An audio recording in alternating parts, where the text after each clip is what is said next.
सबको जय मसीह की। परमेश्वर के नाम की महिमा हो। आज हम देखेंगे परमेश्वर और धन के बारे में, और ये हमें देखने को मिलता है मत्ती रचित सुसमाचार उसका 6 अध्याय की 24वीं लाइन से लेकर और 34वीं आयत तक। यदि आपके पास भी बाइबल है तो आप भी हमारे साथ निकाल सकते हैं। मत्ती रचित सुसमाचार उसका 6वां अध्याय 24वीं आयत से लेकर 34वीं आयत तक। परमेश्वर और धन। यीशु मसीह हमें बताते हैं धन के बारे में और परमेश्वर के बारे में। तो आइए देखते हैं, शुरू करते हैं। कोई मनुष्य दो स्वामियों की सेवा नहीं कर सकता। यीशु मसीह बताता है कि किसी व्यक्ति के दो बॉस हो तो वो उस आदमी के लिए बड़ा मुश्किल होता है। कौन से बॉस के हैं वो ऑर्डर फॉलो करें। इस बॉस के करेंगे तो ये बॉस नाराज हो जाएगा, उस बॉस के करेंगे तो वो बॉस नाराज हो जाएगा। हो सकता है कोई दो ऑर्डर एक साथ ही मिल जाए, दोनों बॉस है वो एक साथ ऑर्डर दे दें। ऐसे में एक बंदा कंफ्यूज हो जाता है कि किसको फॉलो करूं। इसलिए यहाँ पर यीशु मसीह कहता है कि कोई भी व्यक्ति दो स्वामियों की सेवा नहीं कर सकता, क्योंकि वह एक से बैर और दूसरे से प्रेम रखेगा। बिल्कुल यीशु मसीह बता रहे हैं, ठीक बता रहे हैं। एक से बैर एक से प्रेम रखेगा। ये अपने आप भी हो जाएगा, क्योंकि जब दो साथ होंगे, दो व्यक्ति मैदान में खड़े होंगे तो व्यक्ति वोट देने वाला एक और कैंडिडेट दो हो तो वो किसी एक को ही वोट दे पाएगा, दोनों को तो वो वोट दे नहीं पाएगा, क्योंकि वह एक से बैर और दूसरे से प्रेम रखेगा, या एक से मिला रहेगा और दूसरे को तुच्छ जानेगा। और तुम परमेश्वर और धन दोनों की सेवा नहीं कर। यहाँ पर यीशु मसीह कहता है कि तुम परमेश्वर और धन दोनों की सेवा नहीं कर सकते। क्यों नहीं कर सकते भाई? वो इसलिए क्योंकि यदि हम पैसे के चक्कर में पड़ गए तो उसके लिए हमें अपना वक्त देना पड़ेगा। किसको? कामों को। जब हम काम करेंगे, अपने बिजनेस को टाइम देंगे, अपनी जॉब को टाइम देंगे, अपने काम धंधों को टाइम देंगे, ज्यादा धन कमाने के लिए ज्यादा टाइम देंगे। बड़ा बिजनेस है तो उसके लिए बड़े स्तर पर टाइम देना पड़ेगा, और 24-24 घंटे, 18-18 घंटे, 10-10 घंटे, इतना लंबा लंबा हमें काम करना पड़ेगा। तो जब ज्यादा टाइम हम पैसा कमाने के लिए खर्च करेंगे तो फिर परमेश्वर को टाइम कहाँ से देंगे? परमेश्वर को क्या चाहिए? हमारा टाइम चाहिए, हमारा समय चाहिए। जब हम परमेश्वर के लिए समय निकालेंगे तभी तो हम उसका धन्यवाद कर पाएंगे, उसकी स्तुति आराधना कर पाएंगे, उसके वचनों को पढ़ पाएंगे। 1500 पेजों की बाइबल, इतनी मोटी बाइबल है, उसको पढ़ने पाएंगे, दूसरे लोगों को मसीह का संदेश देने पाएंगे, भाई लोगों से मिल पाएंगे, चर्च में जाने पाएंगे। जब टाइम ही नहीं है तो फिर कैसे मिलेंगे? इसलिए यीशु मसीह कहते हैं कि तुम परमेश्वर और धन दोनों की सेवा एक साथ नहीं कर सकते हो। इसलिए 25वीं आयत में लिखा है, इसलिए मैं तुमसे कहता हूं कि अपने प्राण के लिए यह चिंता न करना कि हम क्या पिएंगे और क्या खाएंगे। तो यहाँ पर यीशु मसीह कहता है इसलिए तुम सावधान रहो, धन के चक्कर में मत पड़ो। ये धन यहीं का यहीं रह जाना है। जबकि दूसरी तरफ यदि तुम धन की बजाय परमेश्वर को चुनते हो, परमेश्वर का मार्ग चुनते हो, तो सबसे पहला तुम्हें मैं आज कहता हूँ, यीशु मसीह ने कहता मैं तुमसे कहता हूँ कि तुम इस बात की चिंता मत करना कि हम क्या खाएंगे और क्या पिएंगे। बिल्कुल भी चिंता करने की जरूरत नहीं है। हम आगे आने वाले वीडियो में देखेंगे किस प्रकार है यीशु मसीह है वो रोटियों का प्रबंध करता है, खाने का प्रबंध करता है। न अपने शरीर के लिए क्या पहनेंगे, क्या प्राण भोजन से और क्या वस्त्र शरीर से बढ़कर नहीं है। तो यहाँ पर बताता है कि जो तो तुम्हारे प्राण हैं और जो तुम्हारा शरीर है वो कीमती है नहीं कि उसके वस्त्र, और इसी प्रकार से तुम्हारा जो प्राण है वो ज्यादा कीमती है नहीं कि भोजन है। आकाश के पक्षियों को देखो, वे न बोते न काटते और न खत्ते में बटोरते हैं, फिर भी तुम्हारा स्वर्गीय पिता उनको खिलाता है। क्या तुम उनसे अधिक मूल्य नहीं रखते हो? तो यहाँ पर एक एग्जाम्पल यीशु मसीह देते हैं कि आकाश में उड़ने वाले पक्षियों की तरफ देखो। भाई वो कब किसी को तुमने मेहनत करते हुए देखा? किसी आकाश के पक्षी को तुमने देखा कि कहीं वो बीज बो रहा हो, कहीं खेत में पानी लगा रहा हो, कहीं खेतों में वो खाली कर रहा हो, या फिर खाद डाल रहा हो खेतों में? कहीं कहीं देखा बीज उगाते हुए, फसल काटते हुए, फसल को बटोरते हुए, फसल को गोदामों में रखते हुए कभी देखा उनको?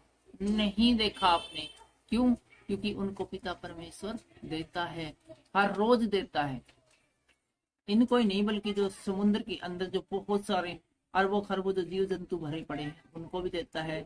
वन में कितने सारे पशु है उनको भी परमेश्वर भोजन देता है। शेर है वो पूरा दिन आराम करता है और शाम को रात को अंधेरा होते हुए जागता है, और जागते ही सबसे पहले वो दहाड़े मारकर परमेश्वर को प्रणाम करता है और परमेश्वर से अपना प्रतिदिन का भोजन मांगता है। ये बात आपको भजन संहिता में पढ़ने को मिलती है। और 27वीं आयत में लिखा है, तुम में से कौन है जो चिंता करके अपनी आयु में एक घड़ी भी बढ़ा सकता है। और यही बात यीशु मसीह हमें बार बार कह रहे हैं कि तुम्हें चिंता करने की जरूरत नहीं है, सारी चिंता तुम छोड़ दो, क्योंकि चिंता करके तुम कुछ भी नहीं कर सकते हो। यदि तुम्हारे चिंता करने से कुछ बन पड़ता तो आपकी आयु मान लो कि 80 साल है, तुम 80 साल एक दिन करके दिखा दो, नहीं कर सकते हो। तुम्हारी चिंता करने से कुछ नहीं हो सकता सिवाय तुम्हारे नुकसान ही नुकसान होगा। चिंता चिता के समान।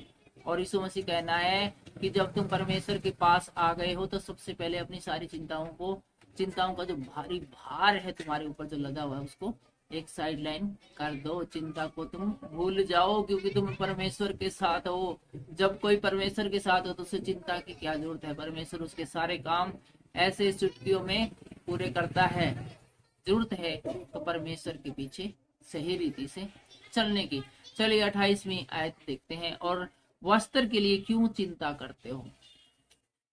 जंगली शोषणों पर ध्यान करो कि कैसे बढ़ते हैं, वे न तो परिश्रम करते न काटते हैं। तो भी मैं तुमसे कहता हूँ सुलेमान भी अपने सारे विभव में उनसे किसी के समान वस्त्र पहने हुए था। तो यीशु मसीह यहाँ पर हमें और तीसरी आयत में बताते हैं, इसलिए जब परमेश्वर मैदान की घास को जो आज है और कल हाड़ में झोंकी जाएगी ऐसा वस्त्र पहनाता है, तो हे अल्पविश्वासियों तुमको वह इनसे बढ़कर क्यों न पहनाएगा। तो यीशु मसीह यहाँ पर उदाहरण देते कि तुम है अच्छे जो फूल पौधे हैं उनको देखो, जंगल के अंदर जो घास होती है उनको देखो, जंगल की सुंदरता को देखो। जो घास जो प्रतिदिन उगती है उसको प्रतिदिन ही वो मुरझा जाती है और उसको जलाने के लिए काट कर है वो जला दिया जाता है और किसी काम की नहीं रह जाती, बल्कि भाड़ में जला दिया जाता है।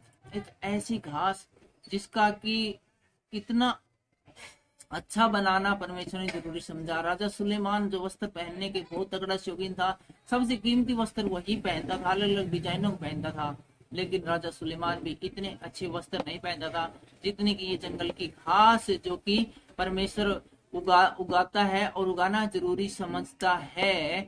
तो जब परमेश्वर ने जंगल की घास को जो कि प्रतिदिन ही मुरझा जाती है, जिसे भाड़ में झोंक दिया जाता है, इतना सुंदर वस्त्र पहनाना इतना जरूरी समझा, तो आप और मुझे वो क्यों अच्छे वस्त्र नहीं देगा। क्या हमारा मूल्य परमेश्वर की नजर में उस घास से बढ़कर नहीं। याद रखें परमेश्वर ने हमें अपने ही स्वरूप में बनाया, तो जब अपने ही स्वरूप में बनाया है तो हमें बहुत ज्यादा सारी ब्लेसिंग है। अपने में स्वरूप में बनाया, इसलिए बहुत सारी अतिरिक्त जो ब्लेसिंग्स हैं, अतिरिक्त पावर है हमें दे दी है। और आगे हम 31वीं लाइन में देखते हैं, इसलिए तुम चिंता करके यह न कहना कि हम क्या खाएंगे, क्या पिएंगे या क्या पहनेंगे। यीशु मसीह कहता है जब तुम परमेश्वर के पीछे चलने लगते हो, परमेश्वर का कार्य करने लगते हो, अपने खाने पीने ओढ़ने पहनने रहने की सारी चिंता परमेश्वर पर डाल दो, वो तुम्हारे लिए प्रबंध करेगा। कैसे करेगा। हम देखते हैं कि एलिया नबी के लिए उसने एक गुफा में प्रबंध किया जहां पर कि पानी था, कौवे उसको आहार ला कर देते थे। उसके बाद हम देखते हैं कि सारपत की बुढ़िया के पास उसको भेजा और एलिया नबी को, और उसने उसको खाने का प्रबंध किया। तो इसी प्रकार देखते हैं कि परमेश्वर हमेशा अपने खाने पीने का प्रबंध करता है। और 32वें आयत में लिखा है, क्योंकि अन्य जातियां इन सब वस्तुओं की खोज में रहते हैं, पर तुम्हारा स्वर्गीय पिता जानता है कि तुम्हें इन सब वस्तुओं की आवश्यकता है। तो यहाँ पर इस समस्या में बताते हैं कि बाकी लोग सब है वो इन चीजों की, खाने पीने की चिंता की, ओढ़ने पहनने की, और इस चिंता में हमेशा वक्त गुजारते हैं।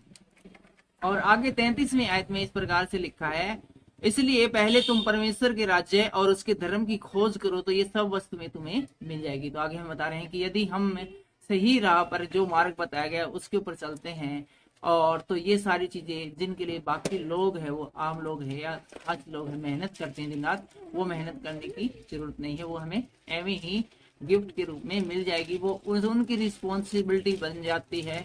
जैसे किसी कंपनी के अंदर कोई कर्मचारी काम करते हैं वो, तो उस ऑफिस में जो सामान की आवश्यकता होती है वो उसके मालिक लोग लाते हैं। इसी प्रकार से ये भी बन जाती है। आखिरी आयत को पढ़कर हम समाप्त करेंगे। 34वें आयत में इस प्रकार से लिखा है, अतः कल की चिंता न करो, क्योंकि कल का दिन अपनी चिंता आप कर लेगा। आज के लिए आज का ही दुख बहुत है। बड़ी इंपॉर्टेंट कहानी है कि सिर्फ वर्तमान में जियो, कल के बारे में मत सोचो। आज के लिए आज का दुख ही काफी है। यानी कोई भी चिंता करने की, कल के लिए, उन द फ्यूचर के लिए योजनाएं बनाने की बिल्कुल भी जरूरत नहीं है।